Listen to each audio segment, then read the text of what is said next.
ഉപ്പേരിയാണ് കേട്ടോ. ചെറുതാക്കി മുറിച്ചിട്ട് ഉണ്ടാക്കാൻ പോകുന്നത്. അപ്പോൾ എങ്ങനെയാണ് ഉണ്ടാക്കണേന്ന് നോക്കാം നമുക്ക്. അപ്പോൾ ചീഞ്ചട്ടി വെച്ച് കൊടുത്തു. വെളിച്ചെണ്ണ ഒഴിക്കട്ടെ.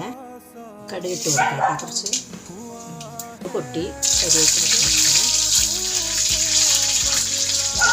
പച്ചമുളക് ഇട്ട് കൊടുക്കണം. ചെറുതാക്കി ഒന്ന് വാടി വന്നിട്ട് നമുക്ക് ചെറുതാക്കി കുറച്ച് ഉള്ളി ഇട്ട് കൊടുക്കാം. അപ്പുറത്തേക്ക് നായ്ക്കുട്ടി ആരെയോ കണ്ടിട്ട് പഠിക്കുന്നുണ്ട് കേട്ടോ. അപ്പോൾ നമുക്കിതാ ചെറുതാക്കി ഞാൻ മുറിച്ചതാണ്. നല്ല നൈസായിട്ട് മുറിച്ചിട്ടുണ്ട്. ഇത് ചേർത്ത് കൊടുക്കുക.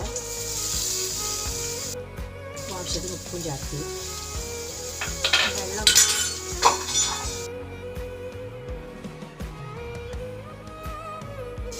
ഉപ്പേരി ഇവിടെ റെഡി ആയിട്ടുണ്ട് കേട്ടോ.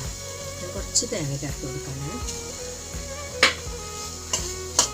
നമ്മുടെ ഉപ്പേരി ഇവിടെ റെഡി ആയിട്ടുണ്ട്.